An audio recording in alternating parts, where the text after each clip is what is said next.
이제 부가가치세 업무 처리하는 순서, 흐름을 좀 보도록 할게요. 자, 처음에 거래처라든가 홈택스로부터 자료를 수집을 합니다. 그리고 환경 등록, 그리고 자료, 수집한 자료를 입력을 하겠죠. 쭉 다 입력하고 나면, 다 되면 뭐부터 하느냐면 부속명세서 작성부터 들어갑니다. 그리고 신고서 작성하고 마감한 다음에 전자신고하고 납부서 출력해서 교부해서 납부하는 걸로 이렇게 흐름이 이루어질 텐데, 일단 거래처라든가 홈택스로부터 자료 수집하는 거는요, 부가세 신고가 보통 25일까지 마감이기 때문에 신고기간 월에 보통 한 13일 정도까지 자료를 보내달라고 합니다.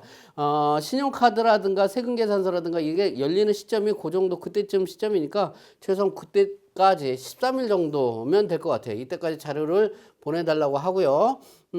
여러분들이 업무 처리를 빠르게 하기 위해서는 부가세 관련 자료만 받는 게 아니라 통장 정리를 같이 할 수 있도록 통장 자료도 받는 것도 괜찮을 것 같습니다. 거래처로부터 받는 거고요. 홈택스에 이제 통합조회 서비스라는 게 있어요. 그 화면 출력해서 받아놓고, 그리고 홈택스로부터 매출이라든가 매입 자료들을 스크래핑하는 이런 부분들 조회하는 자료 수집을 하고요. 자, 환경 등록은 과세 유형, 뭐 일반 과세냐냐, 간이 과세자냐, 또는 부가가치세 신고 납부 유형, 사업장별이냐, 총괄 납부냐, 사업자 단위냐, 이런 부분들 환경 설정하는 거. 그리고 환경 등록 화면에 분계 유형이라든가 불공제, 뭐 의제료 등 설정하는 부분들, 그리고 스크래핑 회사 설정하는 거, 엑셀 서식 같은 거 다운받는 거, 그리고 수기 입력하는 거, 스크래핑하고 엑셀 다운받아서 화면에다가 수록해서 자료를 쭉 다 입력을 할 겁니다. 그러면 부가세 자료는 다 입력이 됐죠? 이제부터 뭐 부속명세서부터 순서대로, 신고서부터 아닌가요? 아니면 부속명세서부터 작성이 돼야 돼요. 자, 부동산 임대 공급가액 명세서부터 해서 공제받지 못할 매입세액 명세서, 대표적인 거 뭐 세금계산서 합계표, 신용카드 매출전표, 매입 관련 발행직계표, 이런 부분들이 쭉 다 있을 거예요. 그렇게 부속명세서가 다 작성이 되면 순서대로 해야 돼요. 자, 신고서 작성을 합니다. 뭐 예정신고 미환급세액이라든가 예정고지세액은 여기서 조회해가지고 수기로 입력을 해주면 될 것 같고요. 매입자 납부 특례 기납부세액 같은 것도 마찬가지입니다. 그리고 혹시 과세표준 명세를 수정할 게 있으면 수정을 하는데, 그러면 이제 신고서, 부속명세서 다 작성이 됐죠? 거래처에 혹시 모르니까 일괄 출력 메뉴에 가시게 되면 PDF 파일로 해서 거래처에 발송을 합니다. 그래서 거래처하고 같이 맞춰보는 거죠. 내가 이렇게 작성한 게 맞는데 당신 생각은 어떠냐 해서 오케이 됐다 그러면 전자신고, 파일 제작하고 홈택스에 전자신고를 하고 납부서 출력해서 세금 납부하세요 라고 합니다. 이때 전자신고할 때 부가세 신고서 그리고 부속명세서뿐만 아니라 뭐 영세율 첨부서류라든가 환급 관련 계약서라든가, 특히 이제 대손 요건, 대손이 발생을 했다 그럼 관련되는 서류를 첨부를 해야 되는데, 그때 스캔 떠가지고 추가적으로 해서 홈택스에 증빙 서류 제출 메뉴라는 게 있어요. 여기에 전자 제출을 합니다. 그렇게 하면 될 것 같고요. 혹시라도 세금이 너무 많아서 납부를 하기 힘들다 그러면 납부 기한을 연장하는 것을 검토할 수도 있다라는 얘기입니다.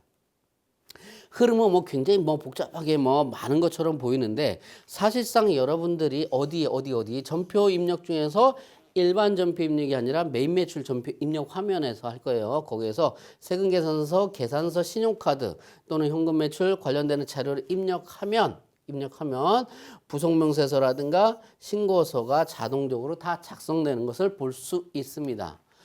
자, 그랬을 때 우리가 부가가치세 업무를 빠르게 좀 처리하기 위해서는 계속 반복해서 말씀을 드리지만, 세금계산서를 전자로 발행을 하도록 권유를 해야 돼요. 물론 법인사업자는 다 의무적으로 전자 발행을 하지만 개인사업자의 경우는 일정 금액 이상이 돼야 돼요. 그럼에도 불구하고 무조건 그냥 다 하라고 하세요. 개인사업자 전자세금에서 의무 발행 대상이 아니라고 하더라도 가급적이면 다 발행을 하라고 하세요. 처음에는 좀 버벅버벅 돼서 힘들지는 모르겠는데 나중에 하다 보면 전자세금에서 발행하는 게 훨씬 더 쉽고 편리하다라는 얘기. 또 하나 중요한 거, 사업용 신용카드를 반드시 등록을 하도록 권유를 해줘야 되는 게, 법인의 신용카드는 당연히 사업용 신용카드로 돼서 등록이 되지만 개인의 경우에는 홈택스에 사업용으로 쓰는 신용카드를 반드시 등록해서 사용하도록 하는데, 자, 사업용 신용카드를 등록하면 등록일에 속하는 달에 1일부터 소급해서 사용 내역이 조회가 돼요. 그래서 그 전에 등록하기 전달이라든가 이런 것들은 아무리 사업용 신용카드 썼다고 하더라도 조회가 안 돼요. 그래서 사업용 신용카드로 쓸 거는 신규라든가 재발급이라든가 뭐 분실 뭐 해서 다시 발급받는다, 여러 가지 사유가 발생할 때마다 그때마다 즉시 홈택스에 다시 등록을 하도록 합니다. 이렇게 유효기간 만료라든가 분실 이런 등 사유로 해서 재발급할 때도 이미 다 등록된 카드인데요. 그게 아니고 그때마다 다시 등록해야 된다라는 거 언급해 주고요. 어떻게 하느냐? 홈택스의 사업자 아이디 패스워드로 로그인해 가지고 여기 보면 사업용 신용카드 등록하는 메뉴 화면이 있어요. 공인인증서 있어야 되느냐? 없어도 등록을 할 수 있다는 얘기입니다. 그런 건 그래도 나 잘 모르겠는데. 그러면 저한테 아이디 패스워드 알려주세요. 카드 번호 알려주세요. 휴대폰 번호 받아가지고 등록이 가능하다라는 거. 여러분들이 직접 하시더라도 반드시 사업용 카드를 등록을 해야지만, 안 그러면 어떻게 수기로 받든지 카드사별로 별도로 받아야 되니까 되게 번거롭다라는 얘기. 반드시 해줘야 돼요. 자, 그랬을 때 부가가치세 자료 수집 및 자료 입력 방식을 전체적으로 쭉 한번 보겠습니다. 거래처에 자료를 수집할 자료들은 뭐가 있냐면 대표적인 게 수기, 즉 전자로 발행되지 않은 수기, 세금계산서, 계산서, 그리고 수출 관련된 서류. 물론 수출 관련된 서류들이 홈택스에서 조회되는 부분도 있기는 해요. 혹시라도 조회 안 되는 뭐 수출 신고서, 인보이스, BL 선화증권 같은 거 이런 거 수령을 하셔야 될 것 같고요. 기타 영세율 적용 매출 서류들, 외화 입금 증명서, 외화 매입 증명서 같은 거 이런 부분들 수령하시면 되고요. 홈택스에서 수출 실적 명세서가 조회가 되고 스크래핑도 할 수 있어요. 그래도 거래처하고 자료를 대사하는 게 필요할 수 있다는 얘기고요. 음식점 같은 데가 주로 있죠. 요즘에 물론 많이 현금 매출은 줄어드는 추세입니다. 거의 다 카드 아니면 현금 영수증 발급을 다 하다 보니까 현금 매출은 거의 별로 없을 텐데, 혹시라도 현금 매출이 있다라고 하면 현금 매출 금액 얼마예요? 라고 물어봐야 된다는 얘기입니다. 그리고 전자상거래, 배달음식 앱, 숙박 예약 앱 등을 통한 온라인 매출이 있다라고 한다면 결제 대행사를 통한 카드 매출 별도로 수령하고, 세금계산서 매출이냐, 카드 매출이냐, 현금 영수증 매출이냐, 기타 매출이냐 구분해 가지고 확인하셔야 될 것 같고요.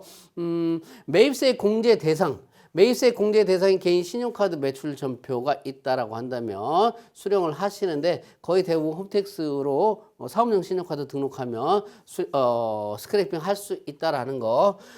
제로페이 매출 자료 확인해 보시고요. 그리고 과세기간 종료일에 다음 달 12일 이후에 전송한 세금계산서가 있다면, 전자세금계산서가 있다면 별도로 알려달라고 요청해야 됩니다. 그게 조회 기간에 조회가 안 될 수가 있으니까. 그리고 또 하나, 우리가 하다 보면 세금계산서와 카드 매출이 동시에 중복적으로 처리가 되는 경우가 있어요. 그때는 중복 발행되었는지 여부를 반드시 확인해야 되는 건 뭐냐면, 중복됐다고 표시하지 않으면 신용카드 매출, 세금계산서 매출 이중으로 잡혀서, 그래서 어떻게 된다고? 부가세 이중으로 낸다는 얘기죠. 자, 이런 부분들이 거래처로부터 자료를 수집하거나 확인할 사항들이 될 거고요. 홈택스에서 자료 수집, 스크래핑하는 게 이게 거의 대부분입니다. 전자세금계산서, 그리고 사업용 신용카드, 전자세금계산서뿐만 아니고 건별 내역, 전자세금계산서 내역하고 신용카드, 그리고 현금영수증, 수출 실적 명세서 이런 부분들이 확인이 되고요. 홈택스에서 자료를 조회해서 확인해서 입력하는 거, 예정 고지세액 얘기했죠. 그리고 미환급세액 같은 거 다 조회가 될 거고요. 신용카드 매출 같은 게 월별로 합계가 나옵니다. 현금 영수증 매출 매입도 월별로 합계 나오니까 월별로 입력을 할 수 있다는 얘기고요.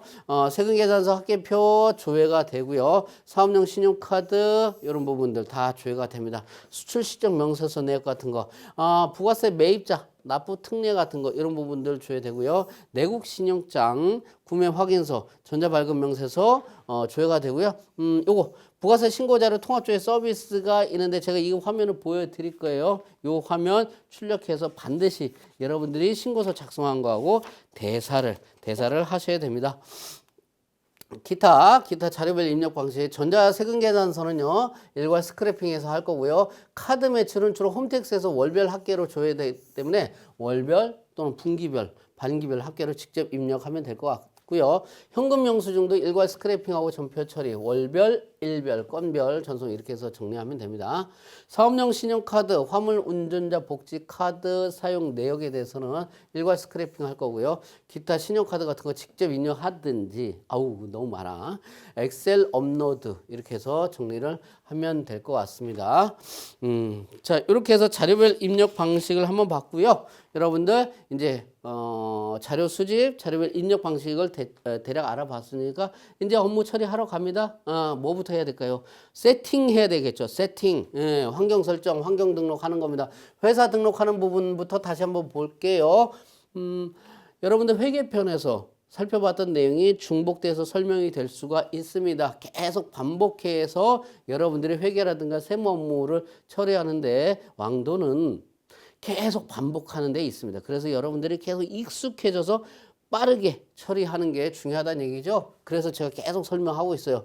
그래서 목이 터지고 있다는 얘기예요. 목이 칼칼해도 여러분들이 이해를 하세요. 이해를. 자, 회사 등록 화면에 보게 되면 기본사항 탭이 있고 추가사항 탭이 있고 회사도장 개인정보 탭이 있는데 여기에 개인사업자의 경우겠죠. 법인사업자는 다 일반 과세자, 간이 과세자가 없으니까 개인사업자의 경우 사업자 등록번호 옆에 보면 과세 유형이 있고 과세 유형 전환이라고 있죠. 과세 유형이 뭐가 있어? 일반 과세, 간이 과세자, 면세 뭐 등등등 이런 부분인데 보통 일반 아니면 간이가 되겠죠. 요 과세 유형 쓰고요. 그리고 과세 유형 전환일은 요 과세 또는 일반 과세라든가 간이 과세가 언제부터 적용되는지 전환되는지 날짜를 입력을 합니다. 다른 사항, 뭐 과세 유형이라든가 대표자 주소 이런 부분들 변경사항 확인하는 거 이런 부분 얘기를 했고요. 추가 사항 탭으로 가게 되면 뭐 하고 있어요?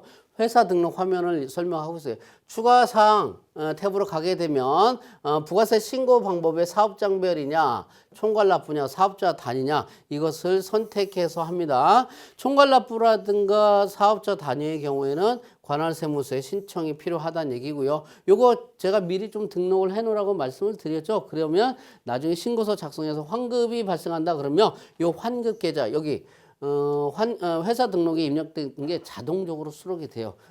별도로 따로 입력을 안 해도 된다는 얘기예요. 편리하다는 얘기입니다. 참고적으로 이런 부분 얘기했는데 회사 등록이라든가 환경 등록이 회계 관리에도 있고 부가세 탭에도 부가가치 화면에도 있는데 제목이 똑같으면 내용이 다 똑같은 거예요. 부가가치 분야에서 환경 등록, 회사 등록하고 회계관리에서 환경 등록, 회사 등록하고 다른 거냐? 아닙니다. 제목이 똑같으면 똑같다라고 보시면 돼요. 여기에도 해놓고 저기에도 해놓고 막 이렇게 다 같이 해놓은 거고 공통 똑같은 거다라는 거 여러분들이 오해 안 하셔도 되겠습니다. 자, 그 다음에 환경 설정하는 겁니다. 환경 등록하면 이것도 이미 다 설명했던 거 부가가치세 할 때 특히 중요하기 때문에 다시 설명을 좀 하겠습니다. 회계 탭에 보면 소수점 관리 이건 뭐 필요 없고 자, 분계 유형 설정에 회사 업종에 따라서 적절한 계정 과목을 미리 설정을 해 놓는 거예요. 무슨 얘기냐면 여기에 예를 들어서 매출을 상품 매출, 외상 매출금, 매입을 상품 외상 매입금 이런 식으로 분계를 미리 딱 설정을 해 놓게 되면 부가가치 관련해서는 매입 매출 전표 화면에 입력하잖아요. 거기 뒤에 상단 그 뒤에 우측에 보면은 분계 유형을 선택하도록 되어 있는데 거기서 예를 들어서 외상을 선택했다. 그럼 외상을 선택하는 것들은 몽땅 다 이렇게 분계 유형 설정한 대로 그대로 자동적으로 다 분계가 이루어집니다. 외상으로 해놓게 되면. 그런데 우리 회사가 도소매업이 아니라 제조업이다. 그래서 이거 상품 매출이 아니라 제품 매출로 그리고 매입은 상품 매입이 아니라 뭐 원재료로 이렇게 설정을 했다. 그러면 매입 매출 전표 분계 유형 우측 끝에 보면 거기에 외상으로 하는 순간에 전부 다가 제품 매출 그리고 원재료 매입으로 자동적으로 분계가 되도록 돼 있다라는 얘기. 그래서 분계가 자동적으로 이루어지도록 환경 설정을 미리 해놓는 겁니다. 그런데 우리 회사는 뭐 상품 매출도 있고 제품 매출 두 가지 다 있더라. 그럴 때는 어떻게 할 거냐? 그러면 여기다가 분기 유형에다는 예를 들어서 상품 매출로 해놓고 이 밑에 가면 요 추가 계정이라고 있죠. 여기다가는 이 매출을 뭐 제품 매출 여기 매입을 원재료 매입으로 설정을 해 놓게 되면 이 끝에 가서 분계 유형에다가 외상이 아니라 추가를 선택하는 경우가 있어요. 분계를 외상이 아니라 추가를 선택을 하게 되면 추가 계정 설정한 요게 자동적으로 분계 설정이 이루어진다는 얘기. 편리하다는 얘기죠. 그래서 미리 환경 설정, 환경 등록할 때 세팅을 해 놓는다는 얘기예요. 예, 그래서 계정 과목 요거 정리가 자동적으로 이루어지고 물론 이렇게 설정한 부분에 대해서 상품 매출, 제품 매출 뭐 이렇게 해 놨지만 이거 아니야. 다른 거야. 개별적으로 당연히 수정을 할 수도 있다라는 겁니다. 요게 이 분계 유형 설정, 추가 계정 설정에 대한 설명이고요. 자, 요 부분 했어요. 부가가치세 포함 여부에 대해서 카드 매출이라든가 현금 매출이라든가 현금 영수증, 카과 현과는 카드 매출이고 현과는 현금 영수증 매출을 얘기하는 거고요. 건별은 뭐냐면 현금 영수증 매출이 아니라 현금 매출. 그러니까 증빙 없이 매출한 현금 매출을 얘기하는데 이런 것들은 전부 다가 부가가치세 공급가액에 부가세를 포함하는 걸로 이렇게 설정을 해 놓으면 공급가액란에다가 부가세가 포함된 보통 이제 신용카드라든가 현금 영수증, 현금 매출의 경우는 부가가치세가 포함된 금액으로 거래하다 보니까 그 거래 금액 자체를 공급가액란에 입력을 하게 되면 그 공급가액란에 입력한 이 금액을 공급가액과 부가가치세로 자동적으로 나누어서 입력이 이루어집니다.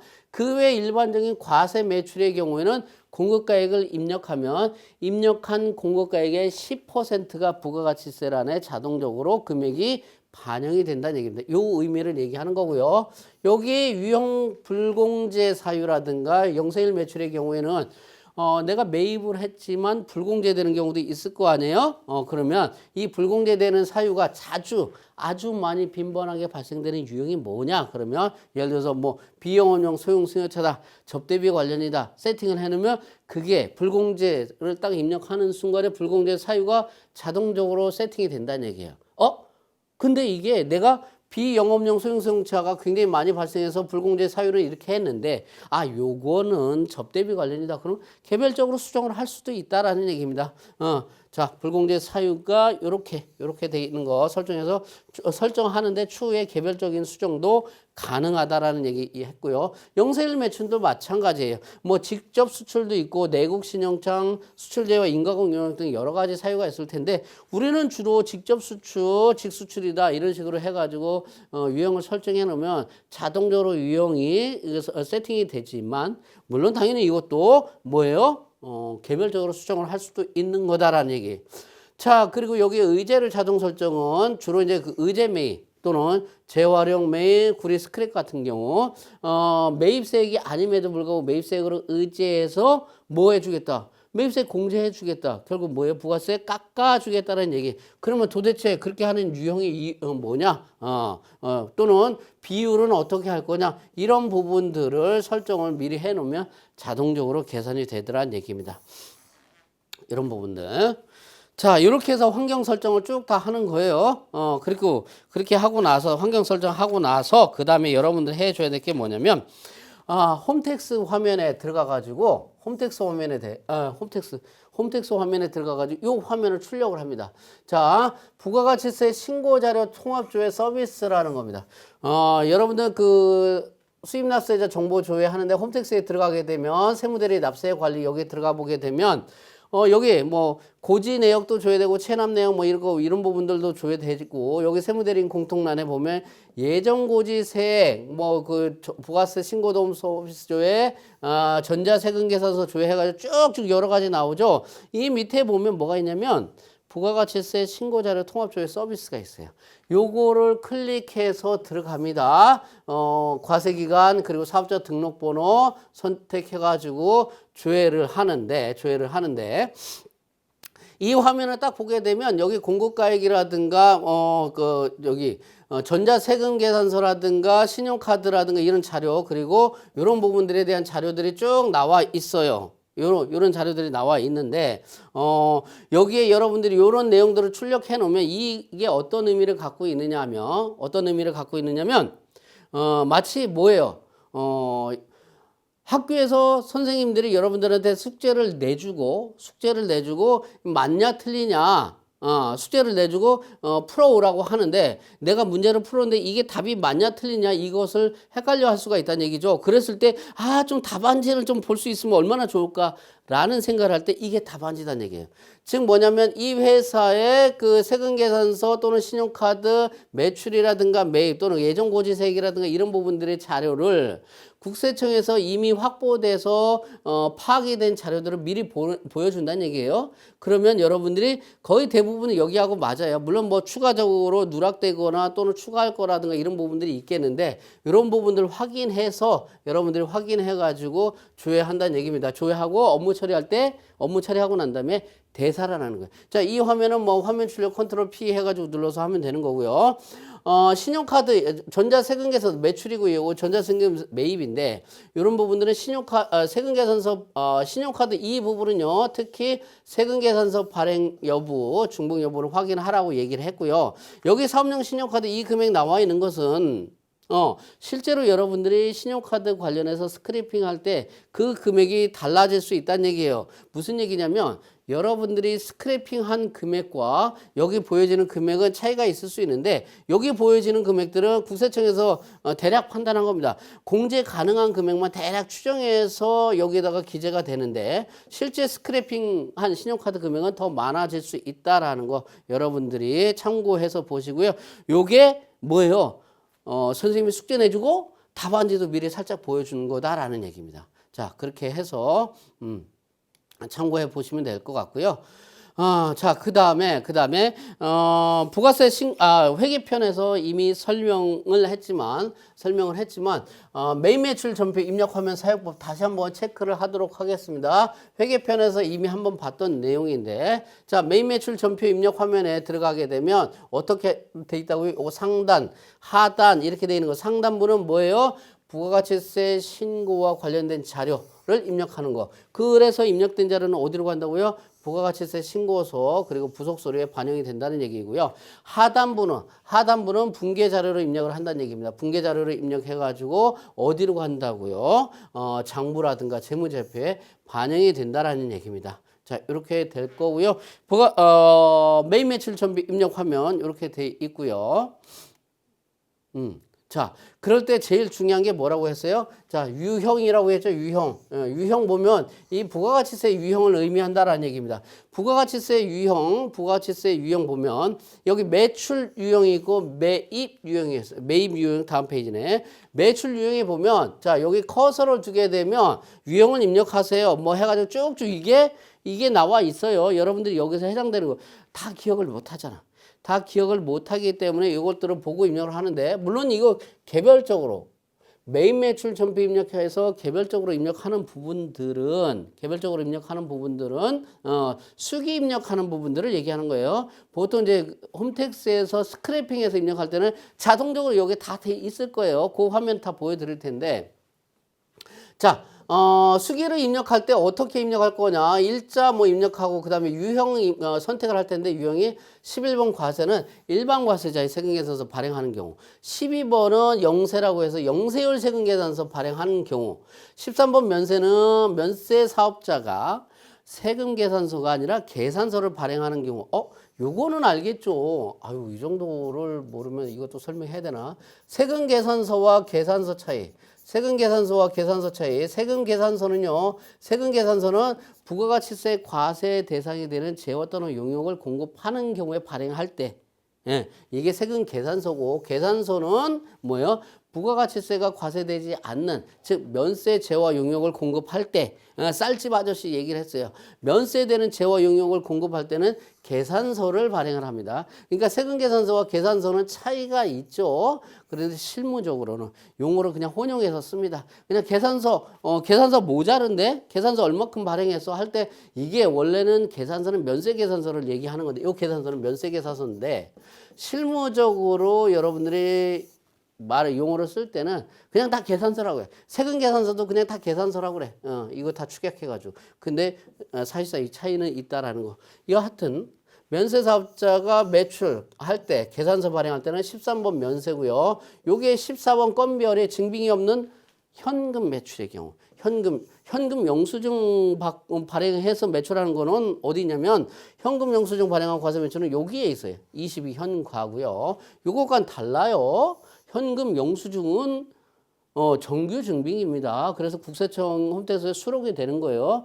홈택스 세금 계산서 발행을 보통 회사 자체적인 프로그램에 따라서 세금계산서를 발행을 하기도 하지만 대개는 국세청 홈택스를 통해서 세금계산서 발행을 하죠. 이때 세금계산서 발행하는 것뿐만 아니라 현금 영수증도 홈택스를 통해서 발행을 합니다. 현금 영수증도. 자, 이런 부분이 있고요. 16번 수출은 세금계산서 발급 대상이 아닌 뭐 해외 수출 같은 거 이런 부분들을 16번으로 합니다. 요것과 요거는 또 차이가 나겠죠. 12번 영세는 영세율 세금계산서고요. 16번 수출은 세금계산서 발행하지 않은 수출 이런 부분에 대해서 요걸 선택을 하는 거고요. 17번 카과는 신용카드로 결제받은 과세 매출. 18번 카면은 신용카드로 결제받은 면세 매출. 그러니까 신용카드 매출은 17번 카과, 신용카드 면세 매출, 과세 매출은 17번 카과, 면세 매출은 18번 카면, 19번 카형은 신용카드 영세율 매출 부분을 얘기를 하는 겁니다. 현금 영수증 발행 면세 매출 22번, 24번은 영세율 매출 이런 부분들이 있어요. 주로 어떤 거냐 이런 부분들이에요. 일반적인 상거래 11번 과세, 12번 영세는 내국 신용장이라든가 구매 확인서 등에서 누구한테 국내 사업자한테 수출하는 경우에는 국내 사업자니까 생계에서 발행을 해야 되겠죠. 그런데 그게 영세율 적용된다. 그때는 뭘 선택할 거냐? 12 영세를 선택한다는 얘기고 요렇게 이런 식으로 쭉 다 돼 있으니까 여러분들이 참고해서 보시면 될 것 같고요. 그 다음에 매입 유형에 보면은 자 여기에 매출은 제가 좀 전에 빨간색이었나요? 매입은 파란색인가요? 제가 일부러 색깔을 구분한 게 아니고 여러분들 화면에서 여기 구분을 해주고 있어요. 색깔을 빨간색, 파란색 어떤 게 좋다 뭐 이런 개념이 아니고 매출이냐 매입이냐 이렇게 구분하기 위해서 색깔로 이렇게 했어요. 자 51번 과세는요 10% 세율 세금계산서 수치분이 되는 거고요. 52번 영세의 경우에는 영세율 세금계산서 받은 부분, 53 면세는 면세 사업자가 발행한 계산서를 받은 경우에 내가 매입 계산서 받은 경우에 해당이 되고요. 세금계산서를 근데 수취를 했어요. 자, 세금계산서로 수취했다면 본래 50일 과세로 가야 돼요. 응? 그런데 이 50일 과세는요, 세금계산서 수취하면서 요게 매입세 공제가 되는 걸 얘기하는 거고요. 매입세 공제가 되는 거예요. 그런데 내가 세금계산서도 받고 매입세액을 다 부담을 했지만 매입세액이 불공제 될 때는 어떻게 할 거냐? 면세 매입, 뭐 접대비, 뭐 비영업용 소형승용차 관련된 등등등등 이런 부분. 예를 들어서 내가 승용차를 구입을 했어요. 그래서 업무용으로 쓰지만 영업용이 아니에요. 그럼 비영업용이면 부가세법상에서는 매입세 공제가 안 돼요. 매입세 공제 안 되더니 어쨌든 나는 차를 구입을 할 때 세금 계산서를 받고 구입을 했어요. 매입세 당연히 부담을 했죠. 매입세 부담을 했으니까 여기로 가야 될 것 같은데 그때는 그게 아니고 54 불공을 선택을 해줘야 됩니다. 예, 이렇게 요거 주의하셔야 되는 거고요. 55 수입은 수입세금 계산서 받았을 때 누가 발행을 했어요? 세관장이 수입세금 계산서 발행을 했을 때 내가 받은 게 55 수입, 57 카과는 매입세 공제가 가능한 카드 전표 요 수치분, 58 카면은 신용카드의 면세 매입, 카영은 신용카드 영세율 매입. 61번 현과는 현금 영수증 매입, 그리고 62 현모는 현금 영수증에 의한 면세 매입 이렇게 될 것 같아요. 자, 부가세 유형이라든가 매입 매출 전표 입력 화면 사용법 보고 조금 있다가 스크래핑 하는 부분부터 살펴보도록 하겠습니다.